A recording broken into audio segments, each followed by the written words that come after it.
Petrol, diesel, சமையல் எரிவாயு விலை உயர்ந்து கொண்டே இருக்கிறது. ஒன்றிய அரசு மக்கள் படுகிற துயரத்தை பார்வையாளர் மாடத்திலிருந்து பார்த்துக் கொண்டிருக்கிறது அன்றி பிரதமரும் உரிய அமைச்சர்களும் அது குறித்து எந்த கவலையும் கொள்வதாக தெரியவில்லை.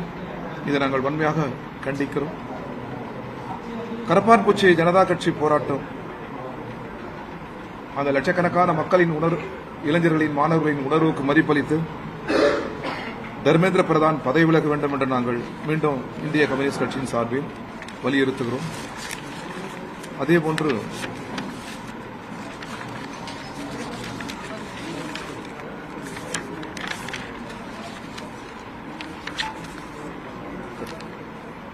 அனைத்து இந்திய இளைஞர் பெருமன்றம் தமிழ்நாடு முழுவதும் 1 கோடி கையெழுத்து இயக்கத்தை துவக்கியிருக்கிறது. அந்த இந்திய கம்யூனிஸ்ட் கட்சி வரவேற்கிறது, ஆதரிக்கிறது. பாலியல் வன்முறை, போதை கலாச்சாரம், ஜாதி மதவெறி இல்லாத தமிழ்நாடு என்ற முழக்கத்துடன் பல 100 குழுக்கள் தமிழ்நாடு முழுவதும் அனைத்து இந்திய இளைஞர் பெருமன்றத்தின் சார்பில் தமிழக மக்களிடம் கையெழுத்து இயக்கத்தை துவக்கியிருக்கிறார்கள். தமிழ் கூறும் நல்லுலகம் அதற்கு பேராதரவு தர வேண்டும் என்று கேட்டுக்கொள்கிறோம். தூய்மை பணியாளர்கள் தற்காலிக மயம் என்பது தற்காலிகமாக நிறுத்தி வைக்கப்பட்டிருக்கிறது. அது நிரந்தரமாக நிறுத்த வேண்டும். அவர்களின் கோரிக்கையை முழுமையாக ஏற்க வேண்டும். ஏழை மக்கள், எளிய மக்கள் அந்த பணியில் ஈடுபட்டிருக்கிறார்கள். அவர்களை பணி நிரந்தரம் செய்ய வேண்டும் என்று இந்திய கம்யூனிஸ்ட் கட்சியின் தமிழ்நாடு மாநில குழுவின் சார்பில் நாங்கள் கேட்டுக்கொள்கிறோம். விவசாயிகளின் கடனை முழுமையாக ரத்து செய்ய வேண்டும். இது தாவேகா கொடுத்திருக்கிற வாக்குறுதி. அதை நிறைவேற்ற வேண்டும் என்று நாங்கள் வலியுறுத்துகிறோம். மகாத்மா காந்தி ஊரக வேலைவாய்ப்பு உறுதி சட்டத்தை, கடந்த முறை இருந்த சட்டத்தை நிறைவேற்ற வேண்டும். ஒன்றிய அரசின் சட்டத்தை தமிழக அரசு நிராகரிக்க வேண்டும். முந்தைய கேரள இடதுசாரிகள் அறிவித்தது போல் தமிழக அரசு அறிவிக்க வேண்டும் என்று நாங்கள் கேட்டுக்கொள்கிறோம். ஆளுநர் ஆய்வுக் கூட்டத்தை மதுரையில் நடத்தியது என்பது தமிழக இறையாண்மை மீது தொடுக்கப்படுகிற தாக்குதல், சட்டமன்ற இறையாண்மை மீது தொடுக்கப்படுகிற தாக்குதல். ஆளுநர் வேலை அதுவல்ல. இன்னொரு போட்டி அரசாங்கத்தை ஏற்கனவே ஆளுநர் துவக்கி நடத்த முயற்சித்தார். அது அனைத்து அரசியல் கட்சியின் முயற்சியாலும் தமிழக அரசாங்கத்தின் முயற்சியாலும் முறியடிக்கப்பட்டது.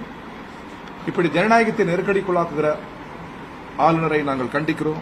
அது அவரது வேலை அல்ல. மக்களால் தெரிவு செய்யப்பட்ட பிரதிநிதிகள் இருக்கிற போது அவர் அரசாங்கத்தின் மீது ஏறி அமர முயற்சிக்க கூடாது என்று நாங்கள் கண்டனத்தோடு வலியுறுத்த விரும்புகிறோம். உலகத்தின் போலீஸ்காரன் போல், எஜமானன் போல் தன்னை பாவித்துக் கொள்கிற அமெரிக்க அதிபர் டிரம்ப் கம்யூனிசத்தை உலகம் முழுவதும் இருந்து துடைத்தெறிவன் என்று பிரகடனப்படுத்தியிருக்கிறார். ஒரு முறை அல்ல, இருமுறை.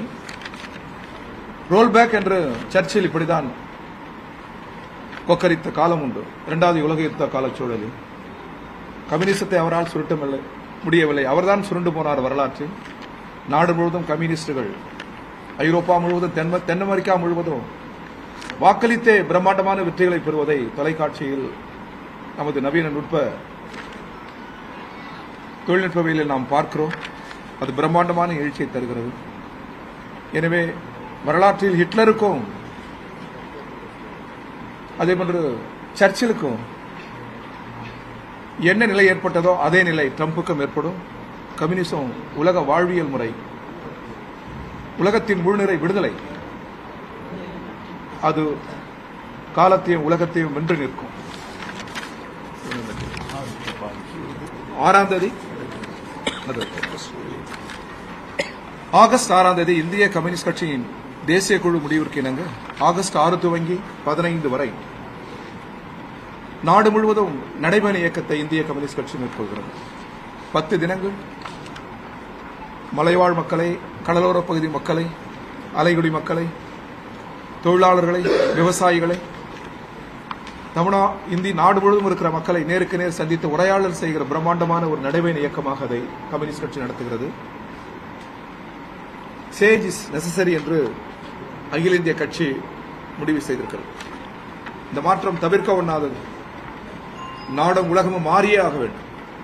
நிலவுகிற முதலாளித்துவ சமூக அமைப்பிலிருந்து நாடு சோசியலிச பாதைக்கு, இடது பாதைக்கு திரும்புவதை யாராலும் தடுத்து நிறுத்த முடியாது.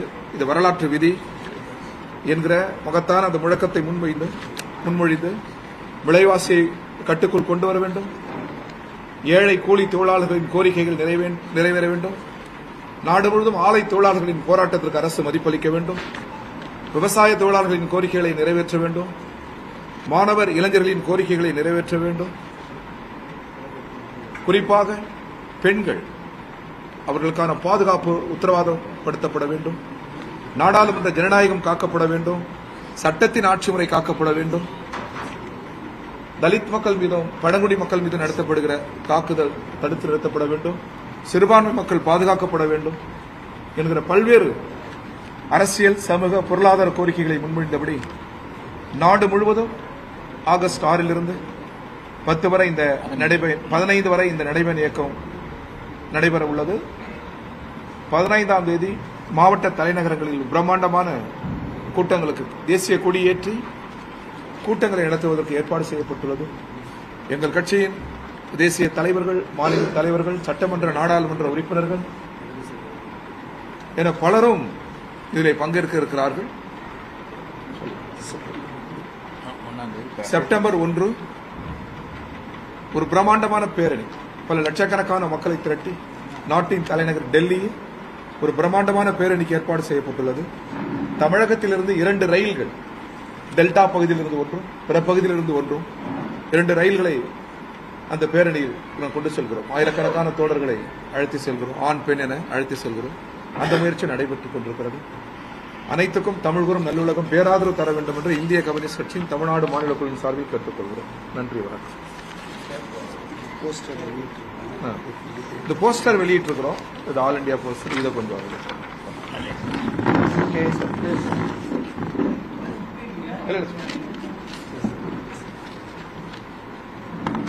ஓகே.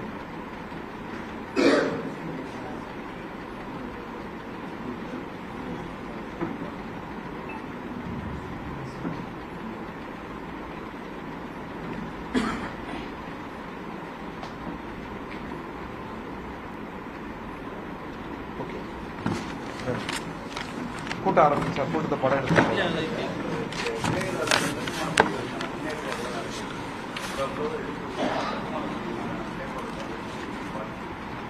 இரண்டு மாநிலங்களின் நல்லுறவை கெடுக்கிற நிகழ்வு அது கூடாது. சட்டப்படியும் அது தவறு. 2 மாநிலங்களின் தார்மீக உரிமைப்படியும் அது தவறு. உச்சநீதிமன்ற தீர்ப்பு இருக்கிறது, ட்ரிபியூனல் தீர்ப்பு இருக்கிறது, ஏற்கனவே பேச்சுவார்த்தை முடிவுகள் இருக்கிறது. அனைத்திற்கும் கர்நாடக அரசு மதிப்பளிக்க வேண்டும். ஒன்றிய அரசு பார்வையாளராக இருக்கக்கூடாது. கர்நாடகத்தை நிர்பந்திக்க வேண்டும். தமிழகம் நீருக்காக இயங்குகிற பகுதி, எனவே இதில் விட்டுக் கொடுக்கிற பேச்சுக்கே இடமில்லை. அணை கட்டுவது என்பது 2 மாநிலங்களின் உரிமையை கெடுப்பது மட்டுமல்ல, இந்தியாவின் ஒற்றுமை ஒருமைப்பாட்டை கேள்விக்குள்ளாக்குவது.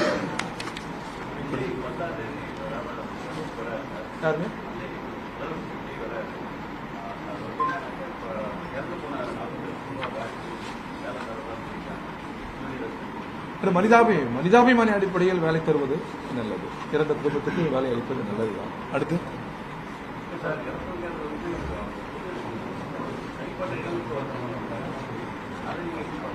இல்ல, அதில் நீதி விசாரணை வேண்டும், சட்டப்படி முறைமைகள் இருக்கிறது. இதையெல்லாம் கம்யூனிஸ்ட் கட்சி கடந்து செல்லவில்லை. வீட்டுக்கு ஒருவருக்கு, உயிரிழந்த வீட்டுக்கு ஒருவருக்கு வேலை என்பதை மனிதாபிமானத்துடன் இந்திய கம்யூனிஸ்ட் கட்சி வரவேற்கிறது. அடுத்து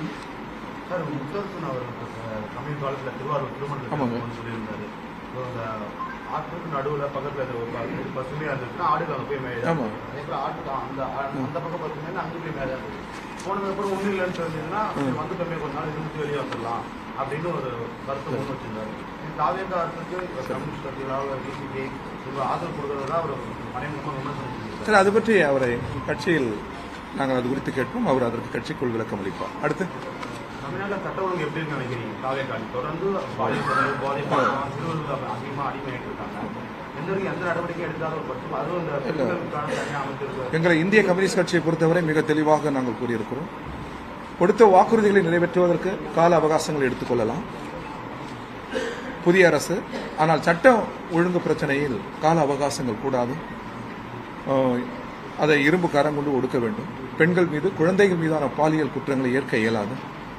இதை இந்திய கம்யூனிஸ்ட் கட்சி எப்பொழுதுமே, இடதுசாரிகள் எப்பொழுதுமே எதிர்த்து வந்திருக்கிறோம். அரசுக்கு கூடுதல் பொறுப்பு இருக்கிறது, காவல்துறைக்கு கூடுதல் பொறுப்பு இருக்கிறது, உளவுத்துறைக்கு கூடுதல் பொறுப்பு இருக்கிறது. எனவே முழுமூச்சியுடன் இளம் பெண்களை, சிறுமிகளை பாதுகாப்பதில் எந்த சமரசமும் கூடாது. அதில் உறுதியாக இருக்கிறோம். அதே நேரத்தில் தமிழ்கூறு நல்லுலகம் ஒரு விழிப்புணர்வை உருவாக்க வேண்டும். அரசியல் கட்சிகளுக்கும் இதில் பங்கு இருக்கிறது. பெண்கள் யாரோ அல்ல, குழந்தைகள், பெண்கள் நம்மவர்கள், சமூகத்தின் பிரிக்க முடியாத அங்கம். அவர் மீதான துன்ப துயரங்களை, அடக்குமுறைகளை, அவமானங்களை வேடிக்கை பார்க்கிற பார்வையாளராக இல்லாமல் அது எதிர்த்து தமிழ்கூறு நல்லுலகம் களமாட வேண்டும் என்பது இந்திய கம்யூனிஸ்ட் கட்சியின் வேண்டுகோள்.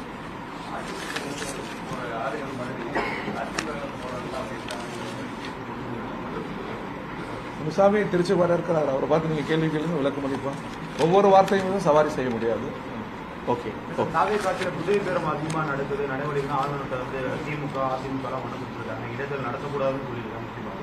முதலாளித்த சமூக அமைப்பில் மிக இயல்பாகிவிட்டது. அது நாடாளுமன்ற ஜனநாயகத்தை நெருக்கடிக்குள்ளாகிற நிகழ்வுகள் இவையாவும். எனவேதான் அடுத்த தலைமுறை தேசத்தை இடது பக்கம் திருப்ப வேண்டும் என்று நாங்கள் குரல் எழுப்புகிறோம், போராடுகிறோம். நீங்களும் ஒத்துழைக்க வேண்டும். வெளியிருந்து ஆதரவு கொடுக்குறீங்க. உள்ளாட்சி நாடாளுமன்ற கூட்டணி அமைக்கப்படுமா? அப்ப தேர்தல் வருகிற போது கட்சி கூட முடிவெடுப்போம். உங்களுக்கு தான் முதலில் சொல்லுவோம்.